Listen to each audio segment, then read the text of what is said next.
안녕하십니까. 금강대학교 불교학과의 정상교입니다. 자, 오늘은 지난 시간에 이어서 계속 윤회, 또 불교의 업보, 이런 거에 대해서 말씀을 나눠보도록 하겠습니다. 자, 제 옆에는 오늘 또 지난주부터 계속 질문 역할을 맡고 있는 김한희입니다. 오늘도 잘 부탁드립니다. 반갑습니다.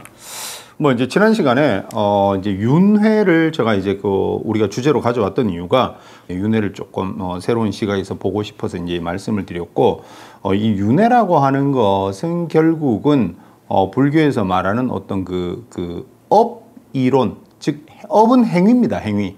내가 어떤 행위를 했을 때 어떤 결과를 받는다. 그것이 죽음으로 끝나는 것이 아니라 다음 생으로 계속 이어진다. 이제 이런 게 기본으로 깔린 게 이제 윤회고, 그 다음에 불교도, 즉 불교도뿐만 아니라 인도에서 발생한 거의 모든 종교는 그러한 윤회로부터 벗어나는 것을 목적으로 수행을 하고 공부를 합니다. 그러니까 새로 태어나는 게, 우리 지난 시간에 우리 김 선생님은 이 세상에 태어나서 너무 즐거운 일도 많고 한데 계속 태어나면 좋지 않냐 이러지만, 불교도가 봤을 때는 그것은 끝없이 이삿짐을 쌌다가 풀었다 하는 것이기 때문에 피곤한 일입니다. 그 윤회를 하는 것은 나의 이루지 못한 집착이 있기 때문에 다음 생이 계속 태어나게 해서 또 태어나서 병들고 늙어 죽고 태어나서 병들고 늙어 죽고, 그걸 계속 반복하게 하는 겁니다. 그래서 어느 순간에서는 그걸 끊어야만, 집착을 없애야만 그러한 무한 반복되는 것을 없앨 수 있다는 게 바로 이제 윤회와 그 윤회로부터 벗어남, 즉 해탈이 뜻하는 의미가 되겠습니다. 자, 그렇다면 우리가 지난 시간에 제가 이제 말씀드리기를, 자, 그러면 윤회는 결국 우리가 이제 죽은 이후의 문제인데, 그러면은 이 죽음이라고 할 때 어떠한 경험을 하는가, 사람이. 그 부분도 제가 한번 얘기를 해볼까 합니다. 물론 제 경험은 아니고 저는 아직 죽었던 기억이 없어가지고. 이 부분은 이제 불교의 수행과도 굉장히 관련이 있거든요. 혹시 우리 김 선생님은 수행에 대해서 혹시 들어보신 적이 있으십니까? 예, 가장 큰 거는 어쨌든 소림사의 스님들이 뭔가 무술을 통해 수련을 한다. 그리고 어쨌든 스님들께서는 어떤 명상과 이런 수행을 통해 열반에 드시려고 노력을 하신다. 그런 식으로 많이 들어봤던 것 같습니다. 그래서 사실은 근본적으로 어떤 것이 수행인지, 물론 이제 불교에 있어서 늘 수행이 이렇게 따라 붙는데, 그냥 스님들께서 수행을 하시는구나, 이 정도만 알고 있지 왜 이게 또 언제나 같은 키워드로 붙는지 그게 궁금했습니다. 예. 그렇죠. 불교 얘기를 할 때 수행은 빼놓을 수가 없습니다. 이 수행이라고 하는 것은 다른 어떤 서양의 어떤 우리가 유명한 사상가들이, 물론 어떤 자기 수양을 하신 분도 계시겠지만, 수행론을 가지고 있는 사상은 그렇게 많지가 않습니다. 예를 들어서 우리가 유명한 어떤 칸트나 니체나 어떤 독특한 어떤 수행을 했다, 이런 건 잘 없잖아요. 그죠? 남들하고 다르겠죠. 규칙적으로 살고 이런 건 있었겠지만, 수행은 내가 직접 몸으로 경험하는 거잖아요. 그죠? 우리가 아까 말씀하신 대로 절에서 스님들께서 수행철에 들어가셔서 이제 가만히 눈 감고 이제 있는다거나, 아니면 어떤 화두라고 들어보셨죠? 어떤 하나의 화두를 잡고 계속 집중을 한다거나, 그게 뭐냐면은, 이게 또 이제 불교의 핵심인데, 불교라고 하는 거는 우리가 너무 이렇게 추상적이고 어렵게만 좀 받아들이는데, 불교는 쉽게 얘기해서 마음 다스리는 게 불교입니다. 마음 다스리는 게 불교예요. 그래서 부처님께서 또 뭐라 그러셨냐면은, 모든 악행을 삼가하고 선을 행하며 자기 자신의 마음을 청정하게 하는 것, 이것이 모든 깨달은 이들의 가르침이다. 깨달은 이들은 바로 부처님을 뜻합니다. 그 부처라는 단어 자체가 붓다, 깨달은 이, 깨달았다, 붓다에 이제 중국어로 소리 나는 대로 쓴 게 이제 불타가 되고, 그걸 이제 우리말로 오면서 이제 부처 이래 되는데, 즉 이 법구경 담마파다라고 하는 이 초기 경전에서, 자 보십시오. 다시 한번 제가 말씀드리면, 불교가 뭐다라고 하는 걸 이렇게 딱 말씀을 하십니다. 모든 악행을 삼가하고 선을 행하며 자기 자신의 마음을 청정하게 하는 것, 이것이 모든 부처님의 가르침이다. 부처님의 가르침은 악행을 삼가하고 선행을 하고 마음을 다스리는 겁니다. 뭐 어떤 뭐 위대한 어떤 뭐 창조하신 어떤 절대적인 힘을 가진 신을 믿어라 이게 아니라 마음을 청정하게 하는 거라고 그러셨어요.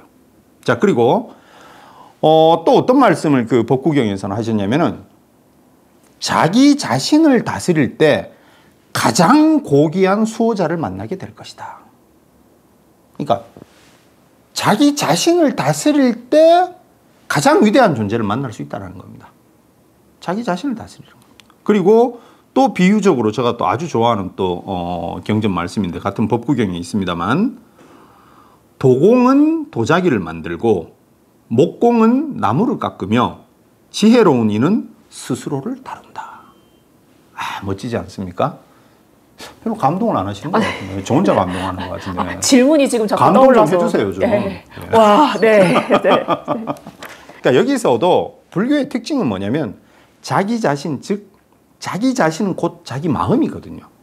그러니까 도공이 도자기를 다루고 목공이 나무를 다루듯이 지혜로운 이는 자기 자신을 다스릴 줄 알아야 된다는 게 불교의 말씀이거든요. 자, 그러면 마음? 뭐 말은 쉽게 할 수 있죠. 마음 잘 써라. 뭐 착하게 살아라. 문제는 마음이 눈에 보이십니까? 안 보이죠. 안 보이죠? 보이면 뭐 저도 사실 오늘 아침에 좀 스트레스 받는 일이 많았는데 그걸 또 빼고 올 텐데 눈에 보이지도 않고 손에 잡히지도 않아요. 마음이라고 하는 게. 그런데 불교에서는 마음을 잘 다스리라고 얘기를 합니다. 그럼 마음을 어떻게 다스릴 것인가? 우리 김 박사님은 혹시 명상해 보신 적 있으세요? 예, 요가 수업 다니면서 끝에 늘 그런 명상을 하고. 어떤 식으로 명상하세요? 그냥 요가 매트 앞에 앉아서 뭐 손을 뭐 이런 식으로 그 선생님께서 그 손을 뭐 하는 방법이 있대. 이렇게 뭐 마음을 열고 그리고 마음을 안정적으로 하는 그래서 그런 자세, 기마 자세, 상투 자세를 틀고 이제 눈을 감고 이제 계속 하는. 네. 한 몇 분 정도? 5분에서 10분 정도 했던 것 같습니다. 그 이제 눈 감고 그냥 가만히 있는 거예요? 아니면은 눈 감고 가만히. 네. 아, 그리고 뭐 이런 거를 했었던 것 같아요. 하시고. 네. 그 지금 뭐 이렇게 뭐 미래도 내다보고 그래 하세요? 그런 정도 능력은? 그 정도는 아니고 그냥 네. 그때도 마음을 다스렸어야 되지만 힘들다, 빨리 집에 가고 싶다 이랬어서 그런지 네. 그냥 수행에 실패했습니다. 그 요가 교실에서 뭐 어떤 뭐 호흡에 집중해봐라 뭐 이런 얘기는 안 하시고 그냥 네. 앉아 있어라. 그 호흡 들이키는 숨과 내쉬는 숨 이거 네. 예. 저 중국어로 그때 얘기를 해가지고. 네. 그러시구나. 뭐 시치라이. 네. 자, 그러면 지금 중요한 말씀하셨는데 그렇게 시켰는데도 불구하고 선생님께서 시켰는데도 불구하고 우리 김 선생님은 빨리 마치고 집에 가고 싶다 라고 하셨잖아요. 그죠? 그러니까 우리 마음은 고요하게 있어 보려고 노력을 해봐야 마음이 어떻게 움직이는지를 볼 수가 있어요.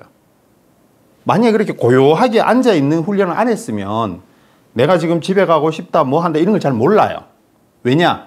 평소에도 그 산만한 마음 따라서 내가 살거든요. 그러니까 몰라. 그런데 억지로라도 한번 얘들아 눈 감고 한번 있어봐. 이건 뭐 하는 거지? 하지만 그럴 때 이제 여러 마음이 그 생각만 떠오르지는 않았을 거예요. 아마 뭐 집에 가고 싶다 아니면 뭐 오늘 저녁에 뭘 봐야겠다 어제 나한테 나쁜 소리 한 그 인간 이거 다음에 만나면 뭔 얘기해 주니 이런 생각 들었을 거고 다음 학기 강의 계획도 드셨을 거고 오만 생각이 다 들 거예요. 근데 그거는 고요해 보려고 노력을 했을 때 비로소 그게 드러나요. 그러니까 우리는 마음이 눈에 보이지도 않고 손에 잡히지도 않지만 바로 소위 말해서 그 수행, 집중 수행을 해봄으로 인해 가지고 마음이 이제 움직이는 게 요런 놈이 있었구나 보이는 거예요. 이게 수행에 아주 간단히 말씀드리면 기본 원리예요. 그럼 아까도 제가 말씀드렸지만 이 불교의 초기 경전에서 부처님께서 뭐 어디 가서 뭐 제사 잘 지내라 뭐 해라 이런 얘기 없어요. 뭐 어디 뭐 산에 위대한 그 뭐 신령님이 있으니까 믿어라 이런 얘기 없죠. 다 자기 자신과 자기 마음을 다스려라 이런 말씀만 하시잖아요. 그죠? 그럼 그 마음을 어떻게 다스릴 것이냐? 그럼 구체적인 방법을 얘기해 줘야 될 거 아닙니까? 불교의 힘이 그겁니다. 그러면 구체적으로 그럼 그 마음을 어떻게 다스릴 것인가? 자, 일단 너 눈 감고 앉아봐. 집중해봐. 그럼 이제 집중이라면 우리가 집중할 대상을 찾아야 되잖아요. 가장 쉬운 게 호흡이에요. 왜? 우리 모두는 숨 안 쉬면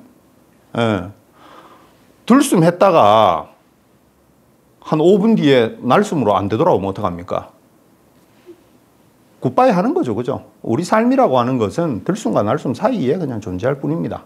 들숨했다가 날숨이 안 되면 가는 거고, 날숨했다가 들숨 안 되면 가는 거예요. 그냥. 그렇기 때문에 일반 기본적으로 이제 호흡에다가 집중을 해보라는 겁니다. 예를 들어서 달콤한 크림 들어가 있는 빵을 굉장히 좋아하거든요. 저녁마다 그걸 자꾸 먹고 자니까 이게 안 좋은데, 만약에 그 빵에다 집중하면 어떻게 됩니까? 계속 식욕이 돋궈지기 때문에 마음이 가라앉는 게 아니라 마음이 계속 들뜹니다. 그래 되면. 그래서 호흡에다가 기본적으로 이제 하는 거고. 자, 그래서 불교의 수행이라고 하는 것은, 불교의 목표라고 하는 것이 자기 마음을 잘 다스려서, 아주 간단히 말씀드리면 내가 늘 마음이 붕 떠 있고 불안해하고 이유 없이 불안해하고 남을 미워하고 이런 것이 잘 다스려서 마음이 잔잔해지면 어떤 신을 모시는 것보다 그거보다 행복한 게 어디 있겠습니까? 단 한순간이라도 그렇게 살고 싶거든요, 저도. 늘 그게 안 돼요. 늘, 뭐 다른 생각이 이제 드니까. 그러면 그걸 어떻게 하느냐. 바로 수행 체계를 통해서 그 단계를 획득하게 하는 게 바로 불교의 수행이에요. 물론 아까 말씀드린 대로 인도에서 발생한 모든 종교와 사상들이 수행을 하지만 그 목적이나 그 수행을 바라보는 어떤 그 시각은 굉장히 다릅니다. 불교 부처님께서 말씀하신 거는. 우리가 이제 아까 말씀대로 그 요가를 한 어느 정도 하셨습니까? 1년 반이요. 1년 반. 좀 이렇게, 그럼 그다음부터 1년 반 뒤에는 앉아서 이렇게 집중하는 게 좀 잘 되셨어요? 처음하고는 달리? 그냥 느낌 탓일 수도 있기는 한데 확실히 그 시간 동안에는 스마트폰을 이용을 하지 못하게 하다 보니까 어쨌든 기본적으로 억지로라도 좀 떼어놓게 되니까 네, 물론 다시 집에 오면은 다시 스마트폰을 보긴 했지만은 네, 확실히 조금 더 집중해가지고 요가를 하고 명상을 하고 그런 효과는 있었던 것 같습니다. 그래서 우리가 불교 경전에 나오는 많은 말씀들은 사실상 불교는 이 수행 경험에서 나온 걸 적어 놓은 게 불교 경전 내용이에요. 그럼 여기서 불교의 또 하나 특징이 나오는 게, 불교는 단순히 이론이나 수필이 아니고 수행이라고 하는 직접 체험을 적어 놓은 게 불교 경전이에요. 그럼 이 체험이라고 하는 것은 각 개인별로 체험이 다 다를 거 아닙니까? 경험하는 게 다 다를 거고. 그러면 이거는 개인의 어떤 신비 체험밖에 안 돼요. 그런 거는 뭐 얼마든지 우리가 다른 종교에도 있을 수 있으니까. 그런데 불교의 수행이라고 하는 것은 그 수행도라고 하는 것이 대대로 구체적인 매뉴얼로 내려와요. 그래서 누구나 하면은 그 단계를 밟아갈 수가 있어요. 그래서 불교가 2500년 동안 이어지는 거예요. 만약에 어떤 특정 개인의 신비 체험에 머물면 그거는 그렇게 세계 종교가 되지도 못했을 뿐더러 그렇게 출가하시는 분들이 생기지도 않아요, 그거는. 자, 우리가 예를 들어서, 저는 저 운동 잘할 것 같습니까? 못할 것 같습니까? 정답이 없는 거지만. 잘할 것 같습니다. 네. 나름 열심히 하시지 않을까 싶습니다. 저는, 정말 확실하게 저에 대해서 확실히 아는 거 하나는, 운동은 정말 꽝입니다. 운동은 잘 못하는데, 운동신경 제로에 가까운데, 그런데 우리가 100m 달리기를 할 때, 이제 지금 뭐 다, 체육도 다 과학적으로 하잖아요. 요런 훈련을, 뭐 근육 훈련을 얼마를 받고, 뭐 뜀뛰기 운동을 얼마를 하면 그 다음에 폐활량이 얼마가 되고, 이런 변화가 다 요즘 과학적으로 체계가 있잖아요. 그죠? 그런데 그 안에서 일단 경험은 해보지 않고는 모르잖아요. 그 체계는 그렇게 쓰여 있어도. 근데 어쨌거나 그렇게 하면 그 다음 단계 갈 수가 있잖아요. 그죠? 수영도 처음에는 이렇게 하다가 그 다음에 또 팔을 좀 더 쭉 뻗고 하면 어떻게 된다 이런 게 있잖아요. 그러니까 불교의 수행도는 그런 거예요. 그렇게 구체적인 방법론이 있는 게 수행도입니다. 그래서 이거는 개인의 신비 체험이 아니라 누구나 경험하면 그 단계를 갈 수 있는 게 불교의 수행이기 때문에 수행을 해서 깨닫는 분들이 있고 마음의 평온을 얻는 분들이 있고, 그래서 명상이 종교와 상관없이 지금은 전 세계에 이제 많은 분들한테 퍼져나가는, 왜? 불교가 그걸 가장 구체적으로 가지고 있기 때문에 그런 겁니다. 예. 질문이 있는데 방금 이제 그런 수영이나 마라톤의 비유를 그러니까 달리기의 비유를 해주셨잖아요. 근데 누구나 그 매뉴얼이 있다고 선수가 되지는 않잖아요. 그렇죠. 그러니까 불교에서도 똑같은 수행도를 하지만 저는 그냥 1시간 반에 머물고 사실 스님들께서는 훨씬 더 많이 수행을 긴 시간 동안 하시고 더 깊은 마음으로 들어가잖아요. 그러니까 그런 분들만 어떻게 보면 스님이 된다고 볼 수 있는 것 같은데 좋은 지적이시네요. 그런 차이가 어디서 오는지 궁금합니다. 좋은 지적이신데 그래서 그거는 뭐 또 다음에 제가 또 말씀드리겠는데 제가 그럴 줄 알고 준비를 다 했습니다. 그거를. 예. 우리가 영화를 이렇게 보면 불교에 관한 영화를 보면 아주 그 스승님들이 아주 그 좀 막 엄하시고 이것도 시키고 저것도 시키고 막 그래요. 처음 출가하면 우리가 그 뭐 행자 시절이라 그러죠. 이것도 시켜보고 저것도 시켜보고 화도 내시고 막 그러시거든요. 그게 왜 그러냐면 그 각 개인이 가지고 있는 성향이 다 다르잖아요. 좋고 나쁜 성격은 없고 성향은 다 다르니까 이것도 이제 지난 시간 끝까지 말씀드리면 전생에서부터 타고 온 그 기본 성향이 있기 때문에 달라요.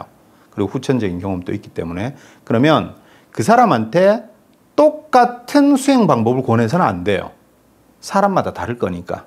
그러니까 이 사람한테는 요 방법을 시켜보고 저 사람한테는 또 저 방법을 시켜보고 그러기 위해서 그 사람의 성향을 정확하게 파악하기 위해서 스승은 계속 그 사람을 이렇게 시험해 보는 겁니다. 그래서 불교는 굉장히 사람의 성향에 대한 그 데이터도 굉장히 깊게 가지고 있어요. 그거는 또 다음에 제가 말씀을 드리겠습니다. 이제 그렇게 하면은 조금 각자 타고난 어떤 그런 건 달라도 또 깨달음으로 갈 수 있게끔 또 길을 제시해 주는 게 바로 불교입니다. 예. 자, 그래서 이 수행을 굉장히 오래 하시면은 자, 아까 말씀드린 대로 우리가 고요한 마음을 이제 가지고 있다 보면은 제가 지난 시간에 말씀드린 대로 어떤 커피 맛이나 이런 거에 대해서도 아주 우리 스님들께서 정확하게 파악을 하시듯이 아주 그 우리의 의식이 단순히 뭐 우리가 사실 뭐 프로이트를 통해서 뭐 무의식 이런 얘기 많이 들어봤잖아요. 그죠? 근데 불교는 사실 2500년 전에 이미 그 무의식에도 깊은 단계가 있는 걸 이미 그거를 다 해놨어요. 그거를. 그래서 아주 깊은 의식의 단계를 갖다가 다 파악을 불교는 해놔요. 자, 그러면은 죽음에 이르렀을 때 우리의 어떤 이 의식, 뭐 식이라고 하는 것이 어떤 식으로 이제 움직이느냐. 거기에 대해서는 제가 이제 뭐 저는 물론 그런 이제 경험이 없으니까 우리 남방에 어제 스님들께서 또 수행하신 그 어떤 그 이제 책을 찾아보면은 뭐라고 돼 있냐면 죽는 순간 우리의 의식은 오히려 굉장히 강렬하게 움직인다라고 합니다. 왜냐면은 몸이 점점점 약해지니까 그 몸에 이렇게 잡혀 있던 의식이 점점 빠져나오는 거죠. 자, 예를 들어서 우리가 이제 고열에 시달리면은 환자들이 이렇게 뭐 소위 말하는 이제 막 헛소리를 하게 되잖아요. 그죠? 뭐 혼자 뭐 이상한 얘기를 이렇게 하게 되는데 그게 왜냐면은 몸이 점점 약해지니까 이 몸에 묶여 있던 의식이 자꾸 이렇게 거기서 이제 이완되기 때문에 그렇다고 이제 이 스님은 말씀을 하세요. 그렇게 돼가지고 점점 내가 이제 몸이 이제 약해지게 되면 그 마음이 굉장히 강하게 폭주를 합니다. 우리가 평소에도 아까 말씀드린 대로 평소에도 내가 잘 못 느끼지만 우리 마음은 시공에 제한이 없잖아요. 오만 군데 다 돌아다니잖아요, 사실은. 그래서 불교에서 왜 흔히 우리가 뭐 우리 불교 방송이나 어떤 사찰에 이래 가면 지금 이 순간 그런 얘기를 하는 게 그거조차 어렵기 때문에 그런 거예요. 밥 먹을 때는 밥만, 장작을 펼 때는 장작만. 그게 그 말이에요. 그것조차를 못해요, 우리는. 우리 김 선생님은 지금 뭐 저를 보고 이제 얘기하고 있지만 지금 딴 생각 안 드세요? 이거 빨리 마치고 집에 가야겠다, 뭐 빵 먹어야겠다 이런 생각. 사실 집중하고 있다고 생각하지만 무의식 중에는 뭔가 딴 생각을 하고 있지 않을까 생각하고 있습니다. 마음속 깊은 곳에서는. 그건 이제 제 잘못이네요. 제가 재미있게 말씀을 드려야 되는데. 아니, 재밌게 하고 있습니다. 네. 아무튼 네. 그래서 불교에서 어떤 말하는 어떤 뭐 깨달음이다, 수행이다 너무 거창하고 자꾸 너무 어렵게 하지 마시고 지금 이 순간에 우리가 잘 그걸 못해서 그래요. 그래서 이렇게 집중하다 보면은 우리가 이제 많은 의식의 어떤 움직임을 알 수 있는데 그래서 마음이 이제 몸이 자꾸 약해지니까 여기서 이제 의식이 이렇게 이제 이완이 자꾸 되다 보니까 이제 어떻게 되냐면 평생 내가 했던 모든 것들이 머리에 떠올라요. 주마등. 예. 많은 것들이.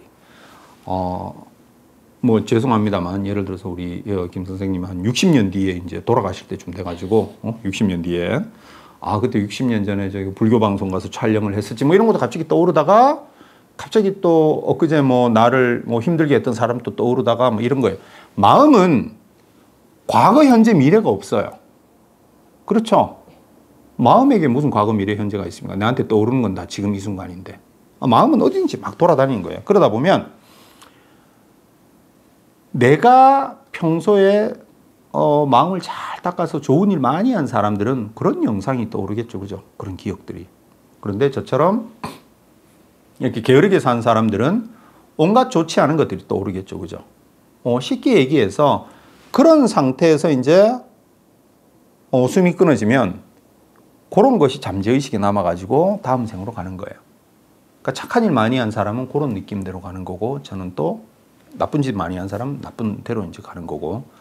자, 그런데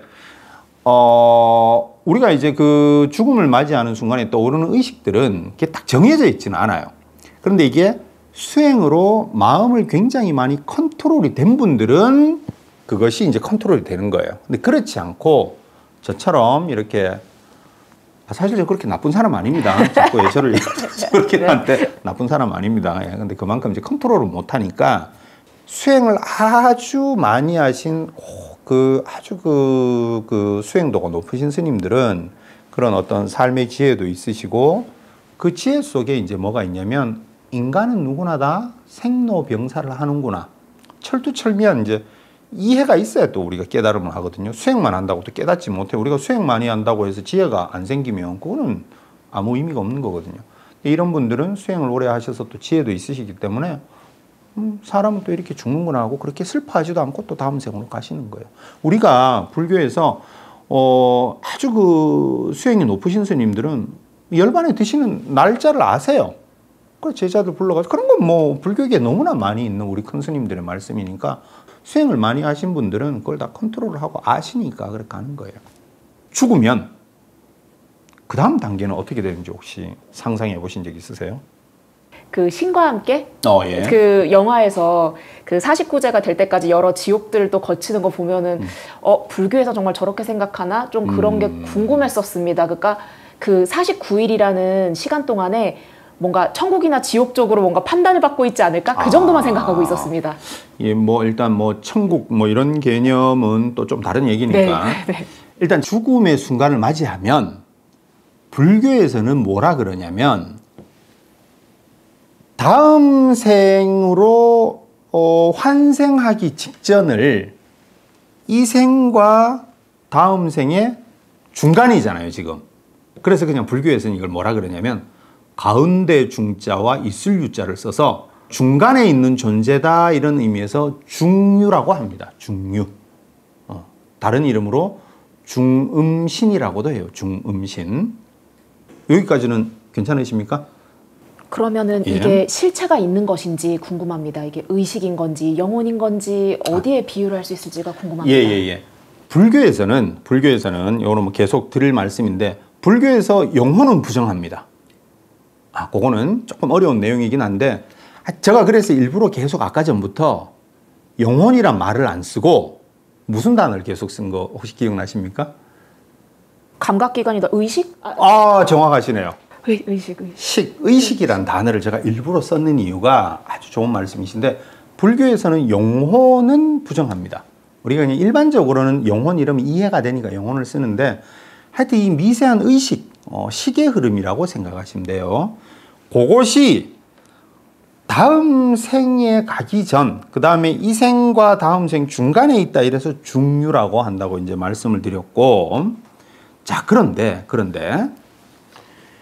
요 중유 단계에서, 요 중간 단계에서 다음 생에 내가 여자가 되느냐 남자가 되느냐에 대해서 이건 제 얘기가 아니라 아주 유명한 불교 해설서에서 여기에 대한 설명을 해놓은 게 있어요. 그 책 이름이 뭐냐면 아비달마 구사론이라고 하는 책이 있거든요. 그러니까 쉽게 말해서 이제 팁으로 하나 말씀드리면 이제 불교 책을 이래 보시면 무슨 경 이렇게 끝나는 건 부처님의 직접 말씀이세요. 법화경, 화엄경, 금강경 이런 거는 부처님 직접 말씀이시고 그 직접 말씀에 대한 즉 교과서예요. 그 교과서 거기에 대한 참고서가 무슨 론 이렇게 끝나는 거예요. 뭐 대승기신론, 뭐 청정도론 뭐 이렇게. 그래서 여기 아비달마 구사론이라고 하는 아주 그 부파불교 시대를 대표하는 불교 이론을 총망라한 아주 그 유명한 책이 있거든요. 이 아비달마 구사론은 당연히 인도에서 만들어졌는데 이거를 중국어로 번역해 준 분 중에 아주 유명한 분이 아마 우리 김 박사님도 알고 계실 치키차카 초. 스님. 현장 스님이시죠, 그죠? 현장 삼장법사 우리가 얘기하죠, 그죠? 삼장법사. 그래서 그 삼장법사가 실제로는 그 인도에 유학을 17년간 다녀오세요. 그래가지고 갔다 오셔가지고 인도의 경전을 번역을 해주시거든요. 그 중에 하나가 바로 이 아비달마 구사론이에요. 그래서 우리는 뭐 삼장법사를 그냥 단순히 만화 캐릭터로 자꾸 생각하는데 물론 손오정, 사오정, 저팔계는 상상이 이제 가공된 소설화된 거고 실제로 이분은 동아시아 어떤 그 문화사에 있어서 엄청난 영향을 끼친 분이에요. 현장법사는 원래 성함은 본명은 현장법사고 삼장법사라고 하는 말은 그 이제 불교학에 아주 해박한 지식을 가지신 분을 우리가 삼장법사라고 불러요. 그래서 삼장법사라고 칭한 분들이 역사적으로 몇 분 더 계시고 그 대표적인 분이 바로 그 현장법사인데 그래서 이분이 이 아비달마 구사론을 번역을 해주셨어요. 질문이 있습니다. 그 부파불교 시대라면 여러 파가 그렇죠, 있는데 그렇죠. 종파가 있었을 텐데 그럼 예. 현장 삼장 법사님께서는 요 아비달마 구사론은 부파불교랑 그러니까 어느 파이든 상관없이 그냥 제너럴하게 통한 걸까요? 아주 중요한 얘기인데 그 중에서 우리가 인도의 고대사를 잘 알지를 못해요. 중국인들은 뭐 중국에서 공부하시겠지만 중국인들은 아주 역사적인 기록에 대한 게 굉장히 강하잖아요. 뭘 했다, 무슨 몇 년에 뭘 했다 얘기했잖아요. 인도인들은 그게 없어요. 왜 없겠습니까? 역사가 너무 길어서? 기록이 없어서? 비슷한데 우리가 농담으로 이런 말 하죠. 아니 어차피 뭐 수없이 윤회하는데 뭐 잠깐 왔다 가는 거 이 생에 기록하면 뭐해. 농담입니다만 그런 우리가 농담도 하는데 그게 인도 문명과 중국 문명이 굉장히 다른 점이에요. 여기서 조금 더 말씀을 드리면 따라서 인도에서 발생된 불교가 중국을 거쳐서 우리나라로 올 때는 굉장히 많이 중국화됐겠죠, 그죠? 두 문명은 굉장히 다른 문명이에요. 비유를 하자면 옛날에 뭐 화성에서 온 남자 어디에서 온 여자 있었죠. 인도 문명과 중국 문명은 그 정도였어요. 그래서 불교가 인도에서 나서 이렇게 중국으로 전해졌다라고 하는 것은 인류 문명에 있어서 문명사에서 유일한 예예요. 전혀 이질적인 문명에서 발생한 사상이 다른 문명으로 전해졌다라고 하는 것은 어떤 그 그리스도교가 그 이스라엘에서 발생해서 로마로 전해진 거하고는 또 다른 문제입니다. 거기는 비슷한 문명들끼리 간 거고. 그래서 어쨌든 그래서 이 아비달마 구사로는 우리가 그래서 그 당시에 인도에 어떠한 부파가 어떠한 책을 남겼고 사상을 남겼는지 지금 많이 소실이 돼서 몰라요.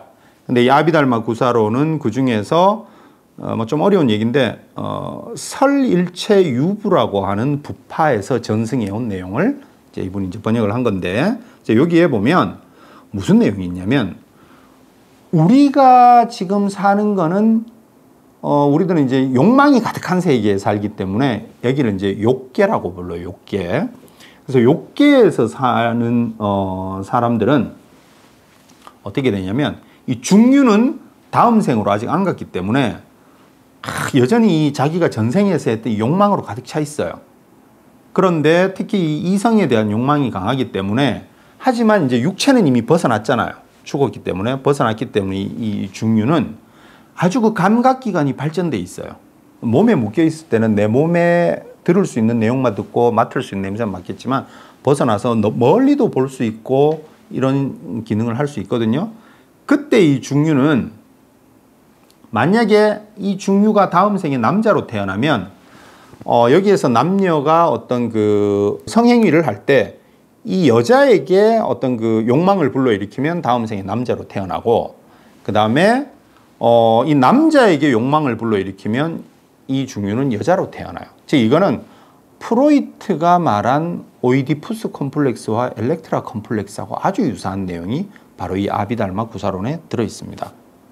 그래서 그렇게 해서 다음 생에 이 부모로부터 받은 어떤 DNA가 있으면 거기에 이 중류가 이제 부착이 돼가지고 즉 의식과 이 물질이 붙여져서 다음 생으로 태어난다라고 하는 게 이제 불교의 기본적인 이제 내용이 되겠습니다. 그래서 요거는 약간은 뭐 어려울 수도 있는데 어쨌거나 한 그 2000년 전에 불교 서적에서 이미 이러한 다음 생의 남녀가 어떻게 만들어지고 이런 것까지 얘기를 하고 있다는 거 봐서는 역시 굉장히 수행을 통해 가지고 어떤 의식의 흐름을 포착한 불교도들이 그런 걸 포착할 수 있었다는 걸 보여주는 내용이 될 것 같아요. 오늘은 뭐 또 여러 가지 또 복잡한 얘기도 이렇게 하고 아까 부파불교 얘기도 해서 좀 어려울 수도 있는데 자, 오늘은 또 여기까지 하고 다음 시간에는 우리가 그 미국 버지니아 의대의 그 정신과 교수님이 계셨는데 이분이 또 전생에 대한 연구를 하셔가지고 이만큼 두꺼운 책을 남기셨거든요. 전생을 기억하는 아이들이라는 연구서예요. 이거는 전설의 고향 책이 아니고 그래서 거기에 대해서 또 말씀을 나눠보도록 하겠습니다. 자, 오늘 또 시청해 주셔서 감사하고 다음 시간 또 꼭 시청해 주시길 바라겠습니다. 감사합니다.